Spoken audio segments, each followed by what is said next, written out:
Bu yıl harekete geçme zamanı temasıyla gerçekleşen 3. Türkiye Döngüsel Ekonomi Haftası'na tekrar hoş geldiniz. Sıradaki panelimizin konusu Sürdürülebilir Malzemeler ile Döngüselleşme. Panelimizin moderasyonu için Fark Labs Better Future Pet Programlar Direktörü Dr. Burcu Girginer'i ve konuklarımız Business Finland Ticaret Temsilcisi ve BioEkonomi için Küresel Fırsatlar Lideri Werner Merzeder, Harcy Kurucu ortağı Melih Gazi Küşüm, Wastepresso Global İş Geliştirme Sorumlusu Okyay'ı davet ediyorum.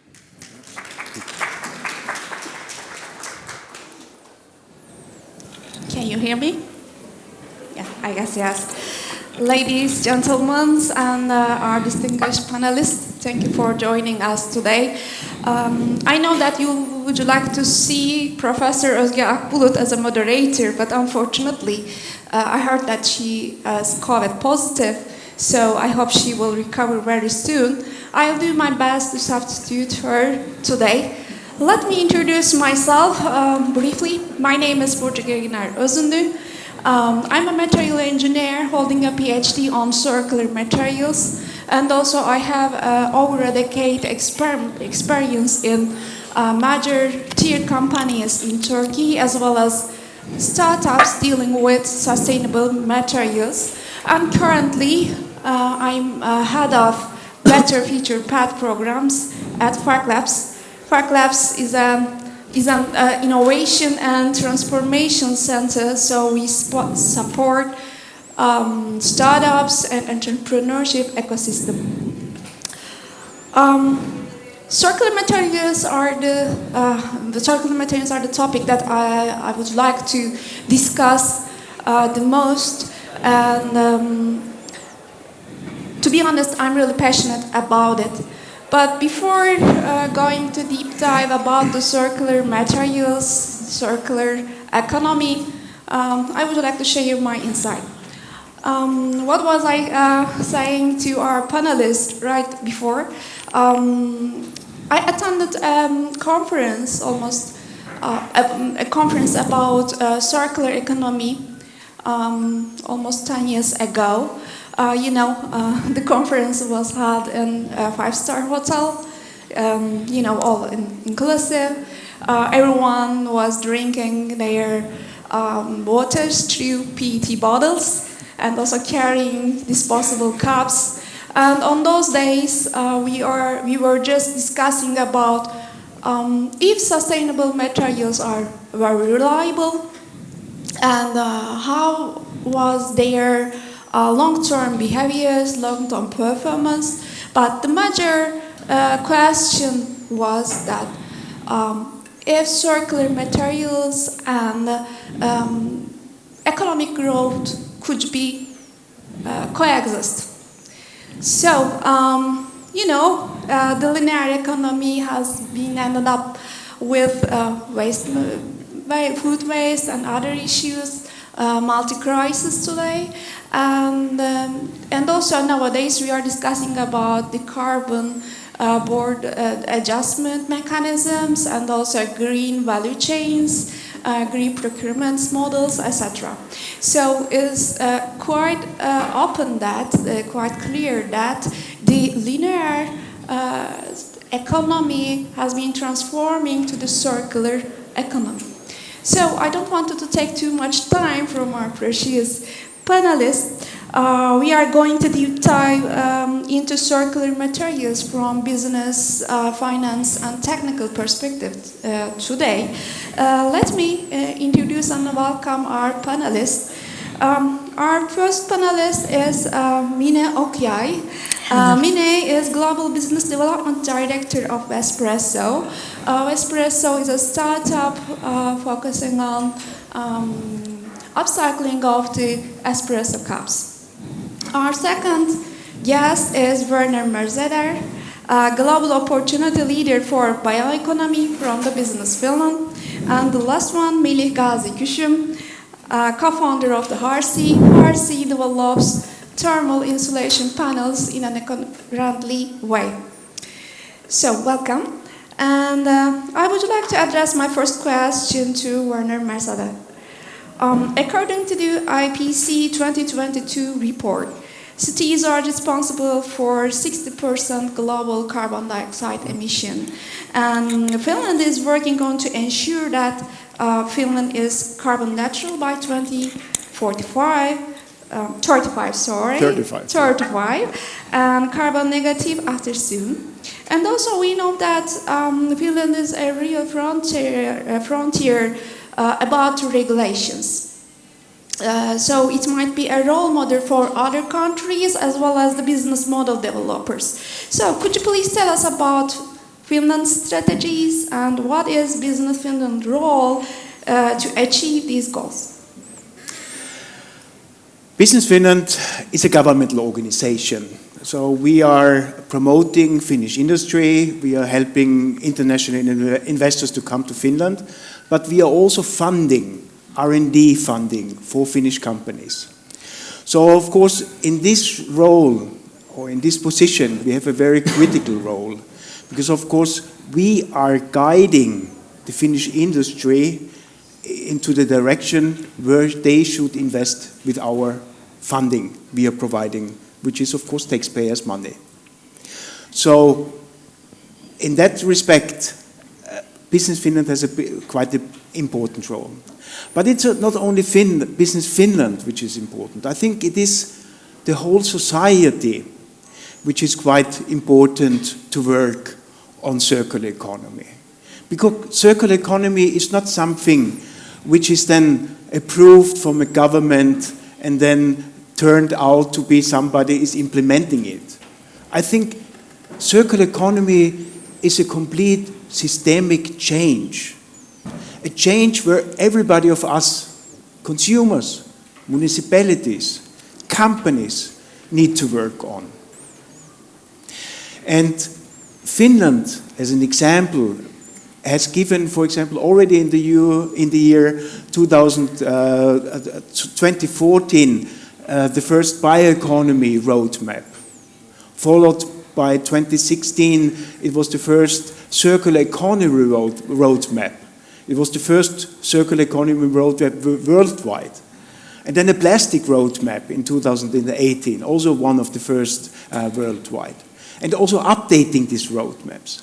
And this resulted more or less in a strategic program for circular economy by the government in 2021. And this is really the commitment from the government and all the other related stakeholders and bodies to work on circular economy.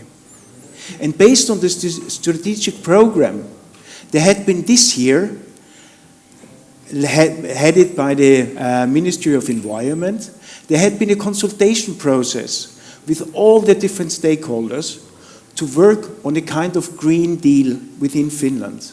So how can we all together reach this target to be carbon neutral in 2035? And that means, of course, that everybody must commit in this process what they want to reach in the circular economy until 2035. And then it will be compared and looked if we can really achieve what we are aiming for.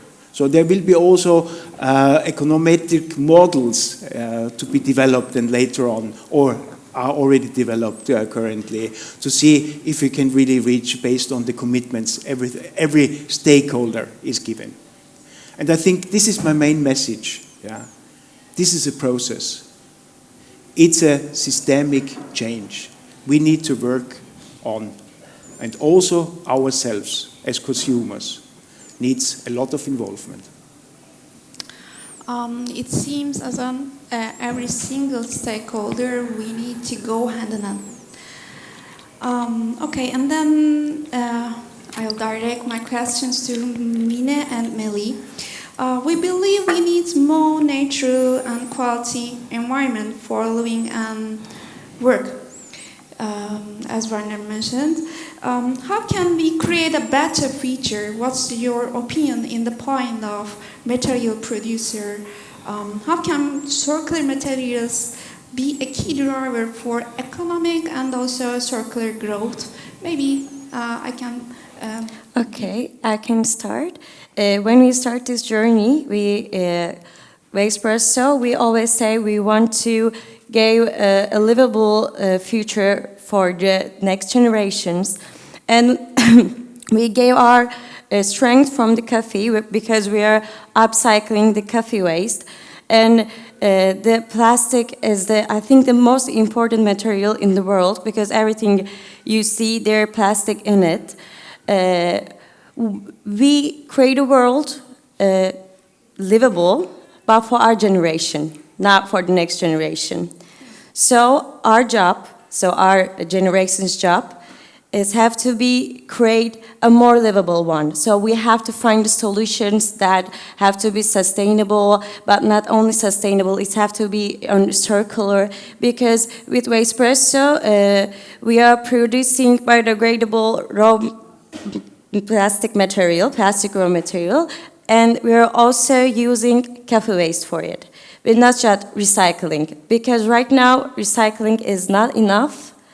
And we have to upcycle them, and we just have to work on it. And the ecosystem is ready right now, and the government is ready for it. So we just have to do it and non-stop it. At this point, could you please tell us about the volume of coffee waste? Mm-hmm. Too huge or... Actually, what is the level? When we start this journey, we just don't know that coffee waste is that huge problem. But the coffee is the second most traded thing in the world after the oil, and only 1% of the coffee waste recycling right now, and it emits carbon dioxide and methane gases. And why are we doing this job? We are doing micro waste management of the companies, and we are producing biodegradable raw materials, and we just reducing those carbon dioxide and methane gases. So the plastic is a huge problem, but coffee waste also a huge problem. We know coffee because we worked on them, because my colleagues and my co-founders think about it and get this idea, but we don't know that how much waste that we can use. We just have to research for it. Yeah. What type of polymeric materials are you talking about? We are actually PLA. We are using PLA in our raw materials. We are using PLA in our raw materials. And another perspective from the construction industry, I guess. Melih, could you please tell about your material and your perspective? Thank you so much. Firstly, there is a climate crisis, so humanity always solve their problem with technology. So we can use technology, and everybody can do something. And we are architect person in Harcy, so in Istanbul Technical University, we know there is so much PET bottles and textile waste producing in one day. For example, in Turkey, 3,000 tons of polyester waste going to bin in one day in Turkey. So we want to use this material because it's, I think we are using thermoplastics is wrong way. We can do is circular economy in this material. So we producing thermal insulation material from PET bottle waste.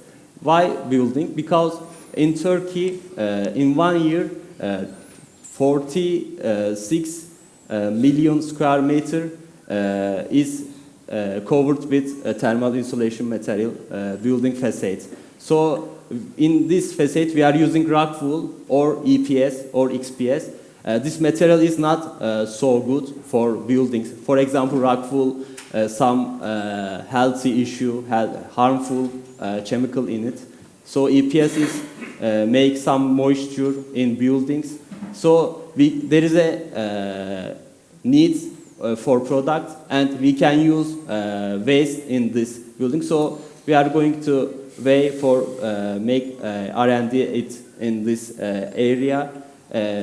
Nowadays we are going to make our first sales in Turkey. We are making some POC studies, and our material has same insulation value with rock wool, and it's like a rock wool has fiber in it, and so building, yes, there is insulation, but it make in air and out air, so the water can easily access and outside, so there is no moisture in buildings.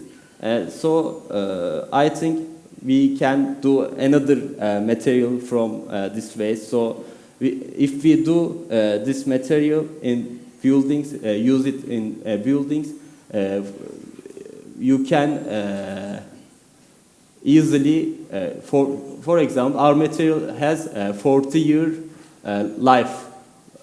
So if you use this material in buildings, it makes sense because it's not fastly go to bin. So we are making thermal building insulation material nowadays from polyester. At this point, the major concern about the, recycling or upcycling the plastic waste is about the stability of the resources or stability of the wastes. So you are working closely with the textile manufacturers as well as plastic bottle recyclers as well. What is your opinion about this stability issue? Nowadays we are working on polyester, only polyester, but with R&D we can make easily use mixed waste. Because the important issue is, for example, fire resistance. It's so important for buildings. So nowadays we are only using polyester, but maybe in the future we can use the other wastes. For example, maybe cotton or something material. But the important issue is there is when we make collecting waste, there should be a classification. It's so important, I think, and maybe there is another startup will come and make this classification for producer, like textile producer maybe. It's so important for us. Waste classification is so important. Yeah, as I said before, we are working very closely with the startups, so I'm aware that there are lots of startups about this classification of the waste and waste management and so on. It's so precious. And it seems experimental learning models are so precious at this point. And I would like to ask you all, what was the bottlenecks for your business to grow? What could have been better? Maybe we can start with you, Werner. What's your opinion? I have now a little bit a more holistic view because, of course, I see now more the perspective of Finnish industry in general. I think one thing is, or let's say there are two things which are very important. First of all, there are now, as you can see here now, also here, there are a lot of startups which really are developing new solutions, and very innovative solutions, exactly what we will need in the future. So there is already solutions available. And number two very important thing is consumers are willing to look out for more sustainable solutions. They are also willing to pay a certain premium price, just to get a more sustainable solutions. I think the challenge is a little bit, the more we go down from the value chain, so into deeper value chains, so sub-suppliers and sub-suppliers, the more it is difficult to sell to the OEMs the idea of more sustainable materials and solutions.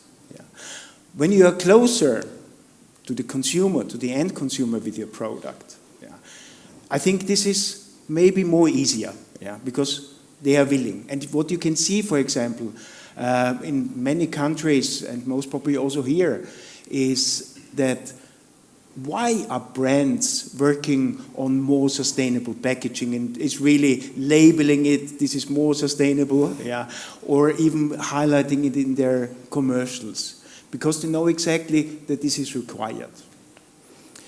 The challenge, what we see today, is of course, we are still in a very early starting phase. Yeah. We are talking about some tons of materials we can produce. Yeah. But this is definitely not what we need to change. Of course, Finland is in many things ahead. We have first of its kind flagship projects and factories already. Yeah. But still, we are talking about 500 kilotons. Yeah. So it is still something to develop. And I think here is the need to scale up quite quickly. Yeah. And have also the interest from the clients, from the consumers, and from the companies itself to adapt and change to the new materials on the one hand side, and also to really scale up in terms of lower the prices. Yeah. Because the first question is always, what I have heard also from other countries is, what is the return on the investment? Yeah. Yeah. But is nature really something we need to look at return on investment? Didn't we profit until now in our linear thinking because we wasted and gave more or less all these costs to the society? I think as soon as we start with charging for this behavior, yeah, I think the sooner we will also reach more circular thinking. At this point, I would like to ask that how we can balance consumer demand and cost of sustainable materials. I know that Business Finland has an enabler and facilitator role, especially for the early stage developers. What do you think about it? Yeah, of course, material supply will be a topic, definitely, especially when we talk about sustainable materials. And it's not so that we just should exploit now our natural resources. Yeah.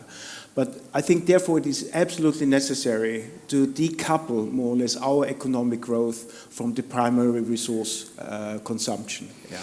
We need more secondary materials. And these examples, I think this is a very good example, how to use waste streams, which are currently disposed, which are currently a cost factor already, how to use them for new products. And also, when we talk about sustainable materials, and in Finland, of course, we speak a lot of wood, as wood is, of course, Finland is the most forested country in Europe. Yeah. I think it's not to use wood just to make now new products out of it and maybe with a lower value what we had it before. I think we have to use also cascade usage, meaning really use those parts where it is necessary and just reduce it afterwards to only use those parts, the lower value parts, to make maybe new products out of it. Yeah. And that is also, for example, let's say that was the result of the second bioeconomy roadmap after it was the update from the first one, that we need to increase the value added of our natural products. Yeah, it's not only to use the natural products, it's also to create higher value added products out of it. And I would like to ask the same questions to you. I know that initiation of our business is really changing. And also you are focusing on the sustainable materials, and you need to maybe train your customers, maybe you need to have a long time for developing POCs, best practices, etc. What was your experience? What can you share with us about your journey? Can I start? Yeah. It was a really big challenge for us in the beginning, because we always think that we found a solution for plastic and everyone wants to use it, and every brand, the coffee shops always want to use it, and we were just very hype about that. But when we go to the coffee shops, they say it's not more efficient for us, because we are getting more cheaper than yours, and our customers don't think about that. And it was 3 years ago, and it has hit us that we have to create an awareness about the plastic, about the coffee waste, because we are not selling our product to the end consumers. We are selling our product to the businesses that they are using in it. So at this part, we not start with the coffee shops, and we want to do bigger firms that they have a sustainable achievements, and they want more sustainable things in their solutions. They are looking for sustainable solutions. So we start to do customized products with big firms, and from now on, we create awareness. And right now, they're coming to us. We're not going to them. They're coming to us. We just have to go, we have to think bigger, and we started with bigger firms because they are really excited about it, because they have power to do it. But right now, the coffee shops are more escalated about it, because they know that my end consumers want to use that, but it's have to be changed, and every day we are working on it, because awareness is the most important thing in our job. Congratulations, because I know that this might be a huge step for rolling out such materials. And Melih, you have already developed some insulation panels, I know, and you have already have POCs with the Finland and other customers in other countries. Could you please share us what's your experience on this? What's your journey? From the first time to this time, we are developing our product with our customer. For example, we have a very bad product, but we are already go to a construction area, and we are asking to some construction man, is it good for facade or something? He said there is no water resistance in it. I can use it. So we come back to our place, and we are doing another product and go. It's so fast, and in final product is so suitable for facade.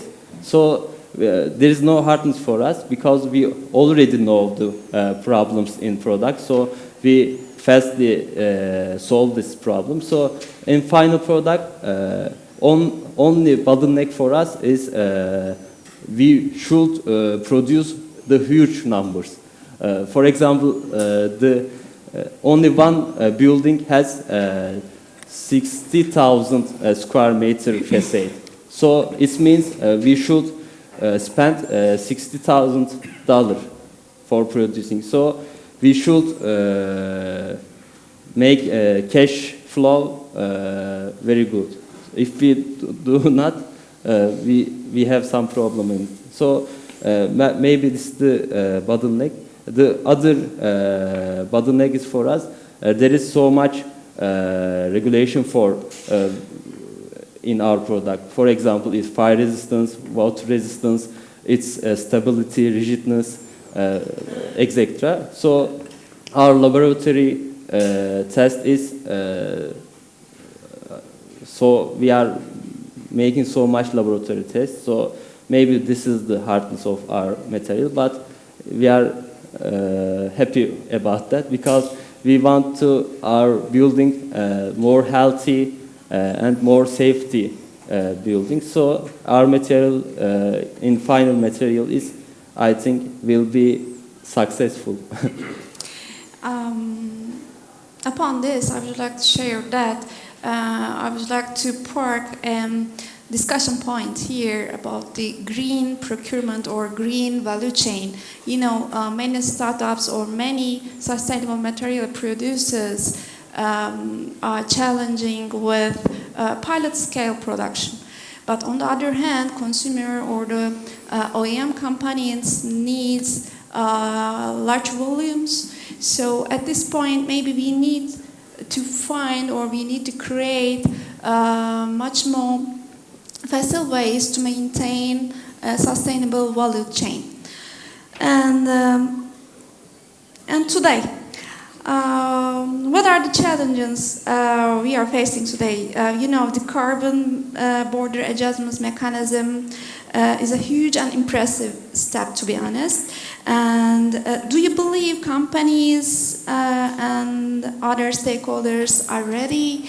What do you think about the measurement methods? Maybe we can talk about life cycle assessment at this point. And do you think the world is ready?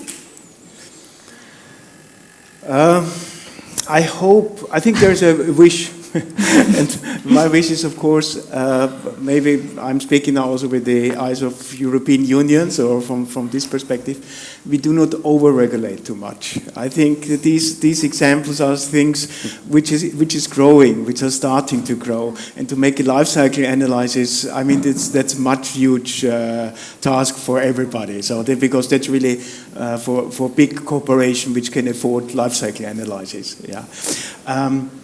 So hopefully we keep it on a low pace, all these regulations at the beginning, but nevertheless I think what is necessary, everything what can support more or less the regulation, the change towards more sustainable materials, towards more closed loop systems, I think the more the better, yeah. And as was already mentioned in the panel before, like the textiles, which are now required to have certain standards also from the importing countries now, like Turkey, which needs to adapt. I think, of course, this is also a driver for sustainability, and I think it's a chance for us to change.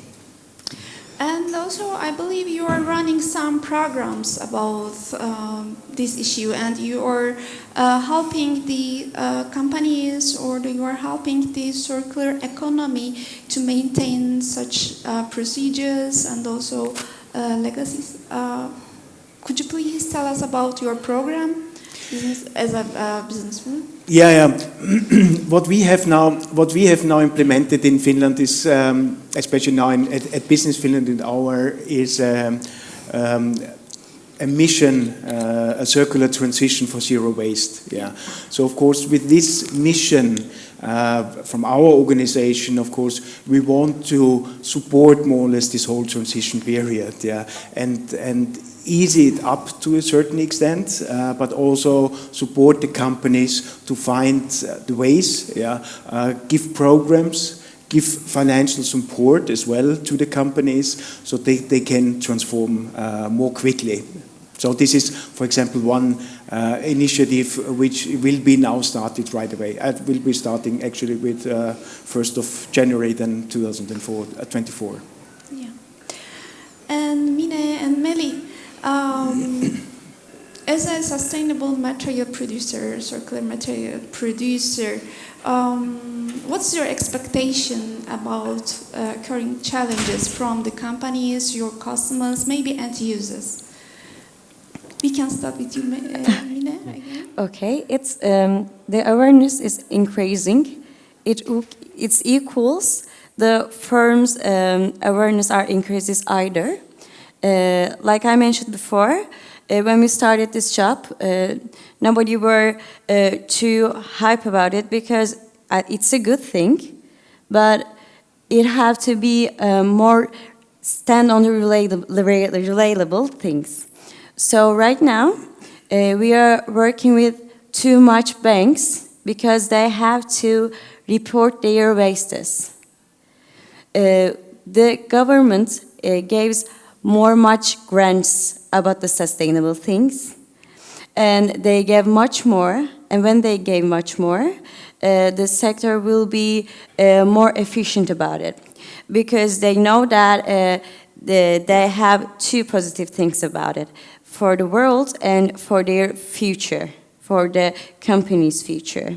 The Yeşil Mutabakat in Turkey right now actually really increases our jobs because the firms have to report their waste. It will be their firms or the consuming things waste.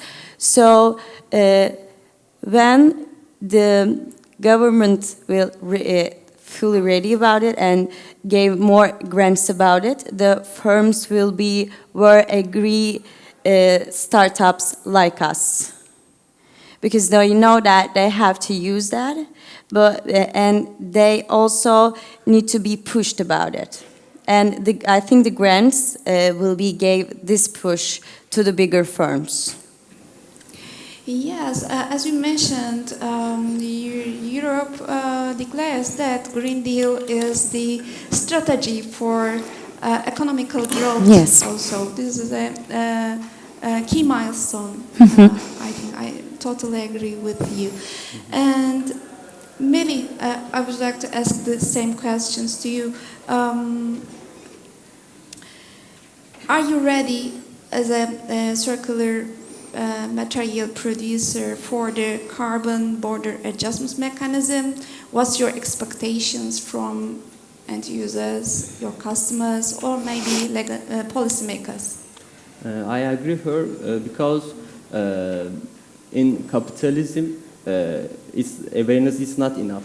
There should be supportive regulation that, for example, maybe if our customer use our material, maybe they can pay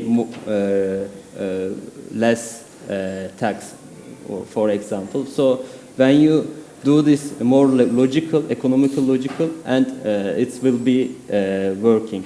So I am hopeful about the next years, because there is some good views, there is some good regulation is coming. So we are ready with Harcy for this future, because we are already do the eco-friendly material. So in the future, I think Rockwool or EPS should think about it. What will they do? Because they have more carbon emissions, or their material life cycle value is not good. So in Harcy, we are waiting the future. And also, it seems it is a awareness issue. And Finland is the pioneer about education. Maybe you would like to contribute about to raising this awareness. How can we use education as a tool for raising this awareness about this circular materials, circular economy? What are you thinking about it? Education is definitely one of the key factors. I think there is. I just can agree on it. So, and of course, we take this up seriously to really educate. And you really need to educate from a very, very early beginning, from the pupils. But you need to educate as well on higher levels as well. Yeah. And I think yesterday there was already a panel here, and one representative from Finland about the circular design. Yeah. Where Finland started to give circular design example classes to companies now just to a selected amount of companies now. So to think a little bit bigger, to think a little bit in a systemic way. Yeah, I think we need education is definitely one key factor. So that is for sure. Yeah, exactly. And also, I noticed that the generations is already much more dealing with the circular economy. Maybe this can be important. Before stepping into the question side, I would like to wrap up. So, in conclusion, our discussion today is not only an intellectual exercise, but also a call to action. It's obvious. And sustainable design and circular materials are not a choice, but a necessity for our planet's future. It seems each stakeholders should go hand in hand, as we highlighted it today many times. So, Mine, Werner, and Melih, to wrap up, would you like to share your thoughts on circular economy, circular materials?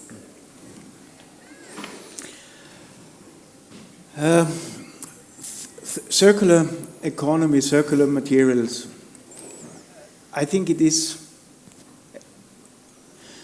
we need to decouple. And as I already mentioned, I think we need to reduce the primary resources. And that will be only possible with secondary materials. Yeah. So there is no way out of it. Yeah.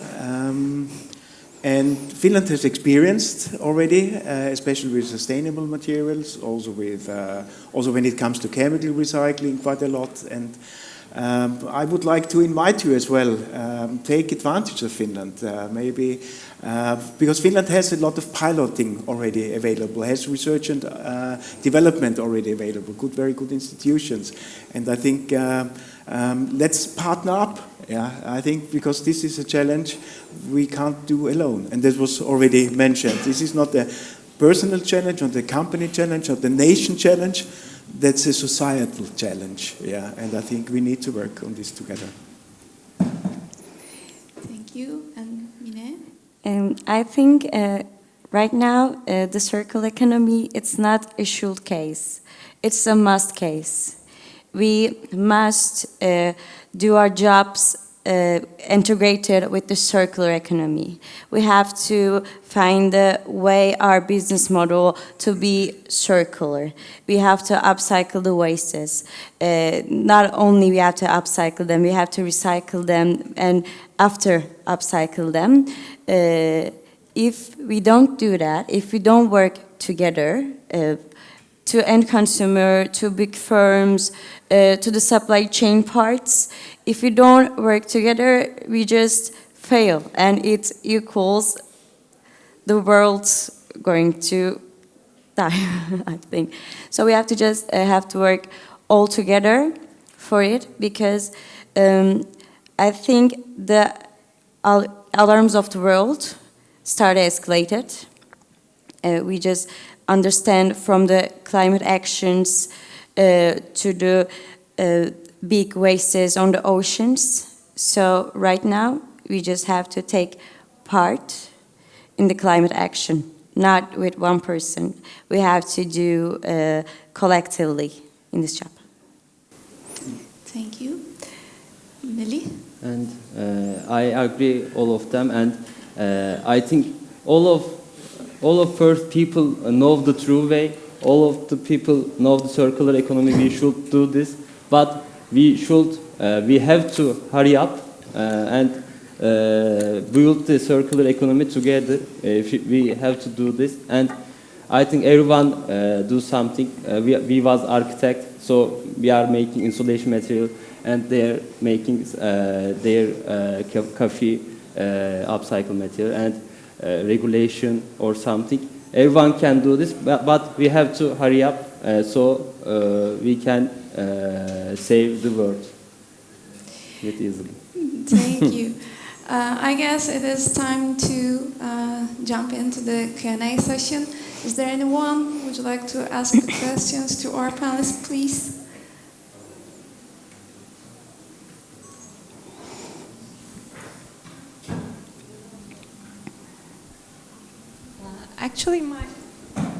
Actually, my first question is for you, Burcu, and also for Werner. I know that you at Fark Labs is supporting the bridges between startups, sustainable materials, and industries in Turkey. So, can you please share how you do that? And I'm sure you do that in Finland as well, as Business Finland, because I know that innovators and startups have a lot of challenges in finding a voice at industrial ecosystems. So, and then I will return back to you and ask, you've just told us that you've been trying to raise awareness on what you've been doing, but Do you find any support, or do you need more support in accessing industrial leaders? Because from the other side, as you work with industrials, we also understand that they can't access you on the other hand. So I think, of course, it includes my comment, but this is also a question, 2 questions. Thank you, Başak. Maybe I can give you the floor the first as panelist. I think what in Finland we are trying to do is we try to bring big companies and small companies and startups together. We have a special funding, which is a partnership funding, where leading companies they can apply for this funding, and they work on a certain research topic, which are of interest for this company. And like for example, there had been one company, Merzeder and Fortum, they are working on in an expand fiber program on new textiles, for example. New textiles are out of wood or then also from straw. But they get only the funding from our side, from Business Finland, if they open up with research institution, SMEs and startups. So they have to create an ecosystem around this research topic, where they can where other companies can also participate, and even international companies. So it's not only limited to Finnish companies. So it's also to international companies can participate to the research topic. And I think, and they can also create new projects, cooperation projects underneath this main topic, a satellite project. And I think that is one way to bring also or support startups, so that they get in contact with their potential clients, the industrial clients, in the very beginning already, and start to develop maybe topics together. And that is, I think, one way. Hopefully, we can also support SMEs and startups, to find their way and find their position in the value chain. What about Fark Labs? I can say that Fark Labs is a spin-off company from an automotive plastic part manufacturer. It might sound a little bit sarcastic, but as a labor, Fark Labor, we have some key questions. The first key question, how we can create a better world, how we can create better companies, better workplaces. So in this scope, it's inevitable to end up with working startups, working innovators, working with the early adapters. So what we are doing now, we have some strong masses from the industry. We know the whole value chain. We know how the every single step has occurred. So and also we know that, and also individually as a researcher and innovator, I'm just aware that every single startup entrepreneur is facing some challenges. Those are they cannot explain their solutions to the problems, and also they care about the future of our world, our economics, and so on. But on the other hand, there are some traditional business models. So it seems we need a bridge, as you mentioned. Fark Labs has a facilitator or enabler role to bring them together. So we can support startups about their business models, technology roadmaps, and so on. And on the other hand, we can go hand in hand with the corporates, how we can collaborate with the startups, how we can collaborate with the innovators, because the clock speeds are very different than each other. So startups are running, and on the other hand, the corporates has their solid issues, their solid processes. So it's quite normal. It is a kind of transformation, actually. So at Fark Labs, we are running some incubation and acceleration programs for the startups. So from the idea to the IPO processes, we are helping these startups. Maybe I can define our role as a toolkit. The startups doesn't need only investment, but sometimes they need to networking. Sometimes they need to be heard, actually, as you shared today. And so our role here is just a supporter for them, and also for the corporates. Yes, we know we have some SDG goals.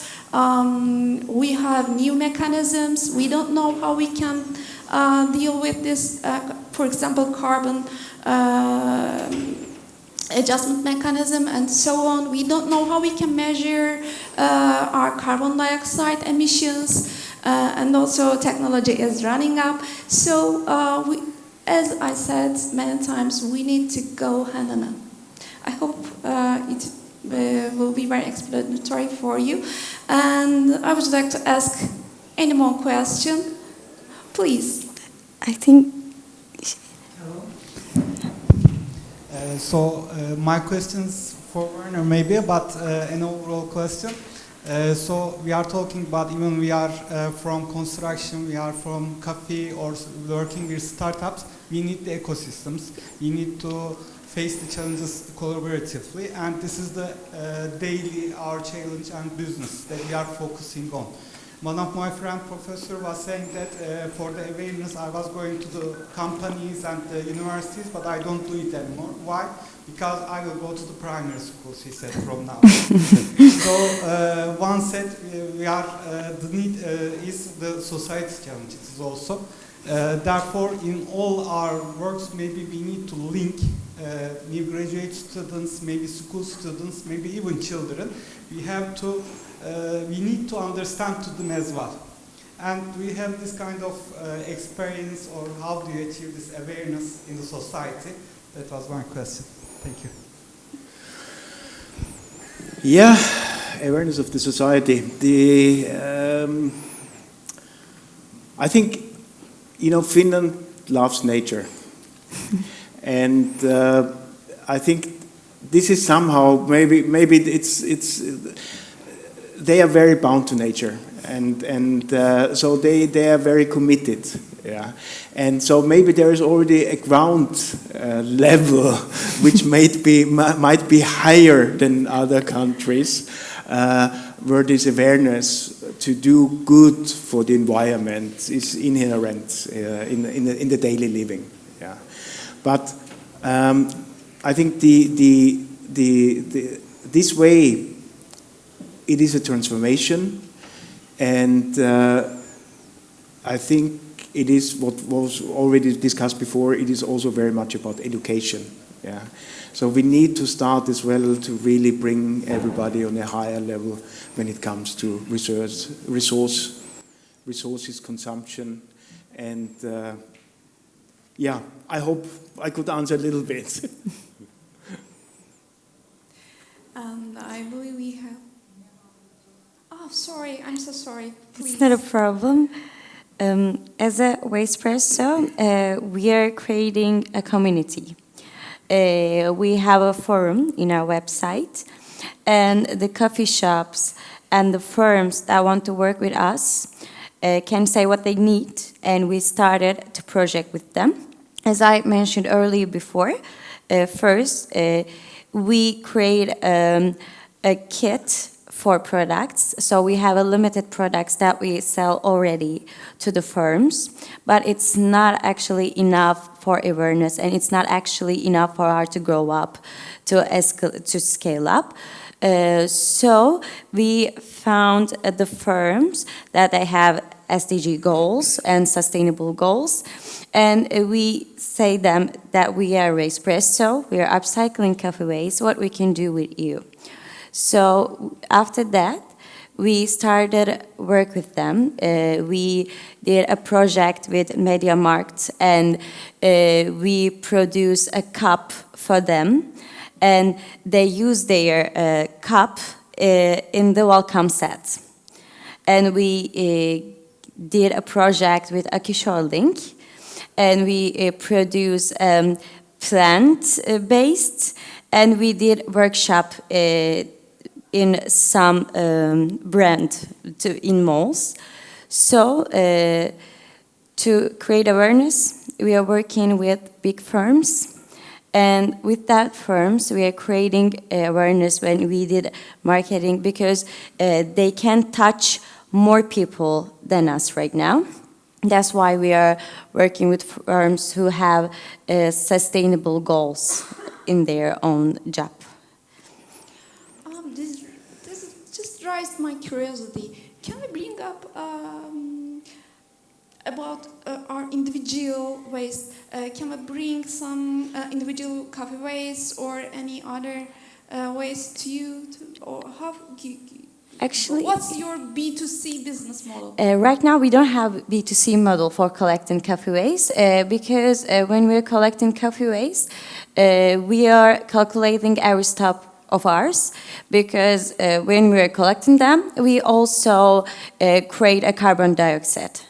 That's why when we collected coffee waste from the various locations that create regularly, we always need to be create more value than that because when we are doing it, we also creating carbon dioxide. So we have to, when we final the project, we have to give more reduce than we are creating it. So right now, we are working on it for individual models, but it's not on right now. We're not collecting coffee waste from individuals right now. We're just collecting from various locations that create coffee more. Maybe you can implement e-mobility or smart mobility. Yes, we at this definitely. point, because this can be a carbon neutral way to collect the waste. Actually. Yeah, we have some ideas, but right now we are not doing it. But we have some ideas about it with smart mobility, with the government, with the firms to go in the individual case. Okay, thank you. And I guess we have 10 minutes left. But please.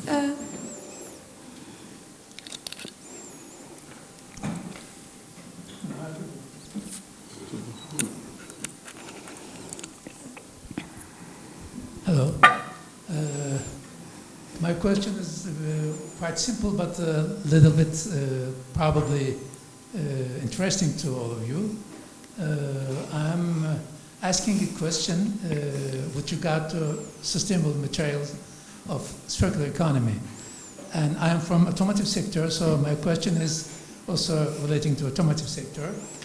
As probably any of you may know, that Mercedes-Benz very recently has announced that their concept model EQXX battery electric car contains UBQ material. UBQ material is 100% bio-based material, composite thermoplastic material, and this material is being used in the casing of battery, as well as upholstery and some other body parts of the car. So could you please tell us, if anyone of you knows about that, could you please tell us about what sort of material this UBQ is? Thank you. A challenging question. UBQ. It's a hard question. Okay, just please keep your mind and please just examine what sort of it this is, because if this is a very innovative thing, and if it is being used widely in automotive sector, then everything would be drastically changed in the future. Yes, of because course. this is obtained from purely waste of households, purely organic material, and very interesting to hear about that. Maybe I can share my comment about this, not UPS materials, but 5 years ago, I was in Dearborn, Michigan, and I know that they were producing some instrument panels and door modules by using the material containing some coffee waste and other type of materials. And also, automotive industry is very keen on biodegradable and also bio-based materials for long time. And we can say that yes, there are another point or another frontier for the other industries, especially for the household appliances. And also maybe we can give an example of BMW i3 model.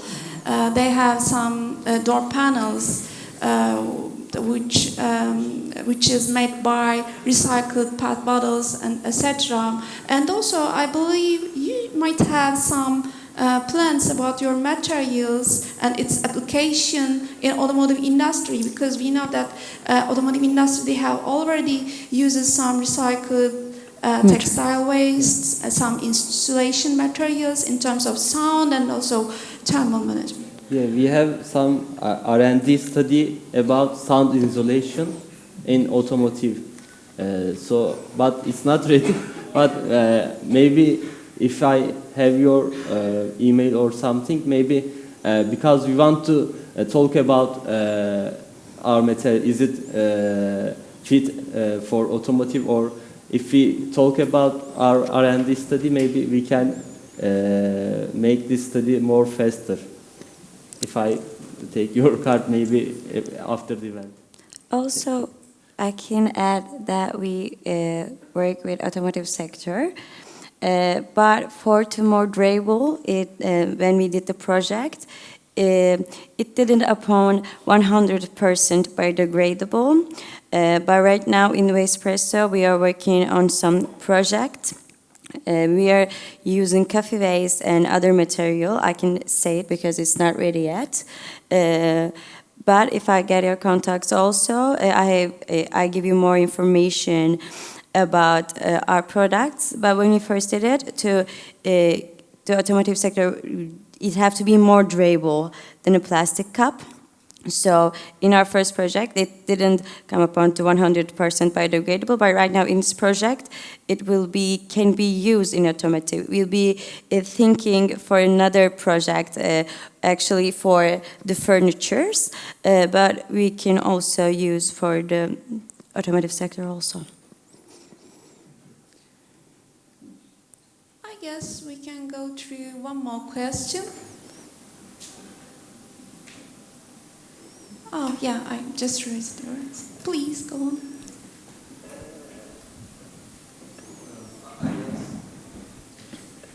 Well, my question is to Mr. Merzeder. What kind of solutions did you find from your funding? What kind of fruits did it bear? And to the other panelists, I have the question of, are the products you are doing actually profitable? And would the business owners actually prefer your products over others for profit, other than the reason for sustainability? Thank you. Maybe. No, please start. Yeah. It's our strong way, because we don't need awareness about selling our product, because our product is more cost-effective product when you look the RAC rule or EPS. So we don't need any awareness about, they don't ask us, is it eco-friendly? But our material is better than the RAC rule or something, because its R&D study is better than they. So we take them is more logical way to use this product. Maybe eco-friendly. Our material is eco-friendly, but it's not our main value proposition. Not our main value for customers. But you already have a competitive advantages. Yeah. I mean, you compare your products with your competitors' products. Okay. Would you like to add something? Yes, and in Wastepresso, we are not cheaper as a plastic. But brands right now are looking for sustainable solutions, and we are more cheaper than the other sustainable solutions, but we are not cheap than the plastic. But we are on a growing scale, and we did our third investment. And with that investment, we are going to grow our operation site. And when you grow your operations, our cost will be more downer, and maybe our solutions will be cheaper. But right now, it's more cheaper than the other sustainable solutions, but not cheap as plastics.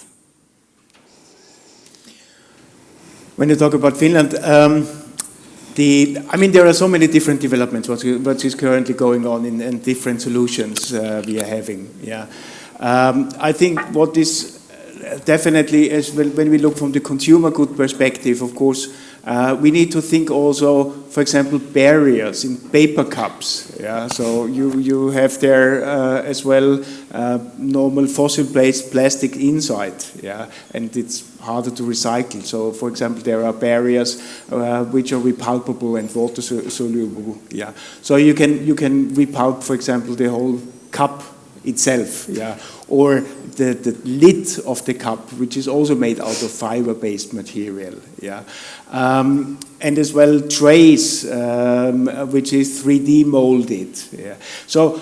I think there are in the textile sector. There are a lot of examples which I could give now based on new materials. Also recycle, for example, textiles, especially cotton-rich textiles or cellulose-rich textiles. Yeah.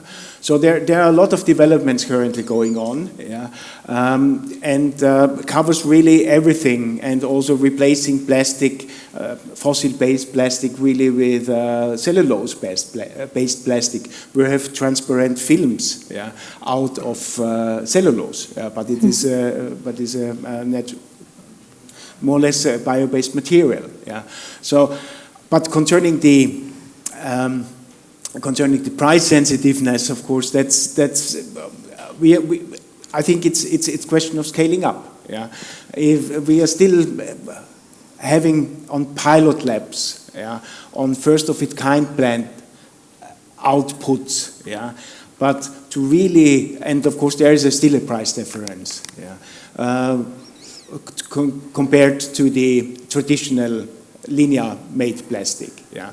But looking now, fossil-based plastic had now 5, 6, 7 decades time to increase and make it more more profitable, yeah, and make the price cheaper, yeah. And we are starting right now with the bio-based materials now, so that means we still will take a little bit time, so that we're really from the prices comparative, and completely replaceable, also from this perspective. Upon this, I would like to ask you that, do you have any scale-up business models or any solutions about this problem? Because, the nut economics is very popular approach for tackling this kind of problems. Do you have any programs in Business Finland or any solutions or any perspective about this? I'm thinking now, nothing comes to my mind immediately, so how to tackle this one. I think, of course, there are these governmental programs which are trying to put it from a holistic point of view, yeah.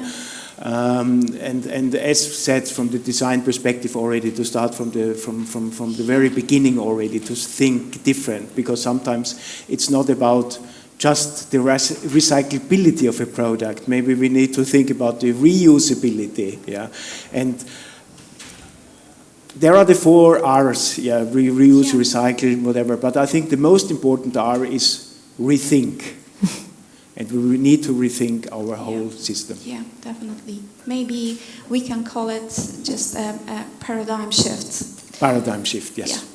Yeah. Yeah. And last question, and now we will wrap up. Thank you. I was wondering, do you have a pre-calculation such, let's say you took 100 tons of coffee waste, and how much of the carbon emission does that 100 tons of coffee waste offset for a company that you partnered with, for instance? Actually, we are calculating within AI.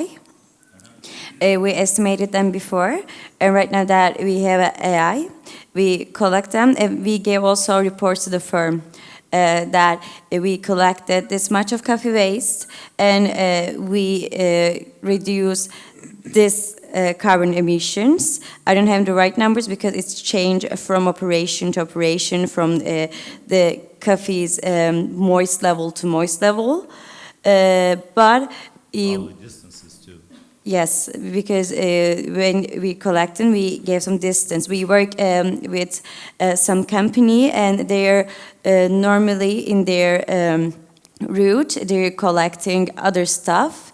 But we say when you collect this thing, also you collect coffee, but it's equals carbon emission to carbon. It's still carbon dioxide, and we still calculating them, and we do every step of it. We gave the calculation step. We're calculating the drying process, because when we are actually doing the products, we also have a carbon dioxide, because we are doing it 4-part for the whole process, and we are always calculating when we do the job. Like, do you have a specific number? I mean, we are in a different industry, and in a way we are doing the similar thing. We are recycling waste material. So I was just wondering, out of curiosity, let's say you have 100 tons of coffee waste, and how much carbon emission will it offset for that company or for your partner? For 1 kilogram coffee waste, what we are doing 1.4 grams carbon dioxide. 1.4 grams of carbon emission. Yes, emissions. Will be offset. Okay, so we can multiply by 10. Thank you. And in the most basic level. one more question: how much that let's say you you recycle the coffee waste and you manufacture new cups and the plastic, etc. How much of that coffee waste is included in that cup? 60 percentage. 60%. 60%. 60%. Yes. That's pretty good. It's changing from product to product, but in cups, it's 60% coffee waste. Thank you. You're welcome. Thank you for your question. I guess time is up. Thank you for embarking this journey today with us. We can continue at coffee break. Take care of coffee waste also. Thank you for your time. Thank you for your contribution.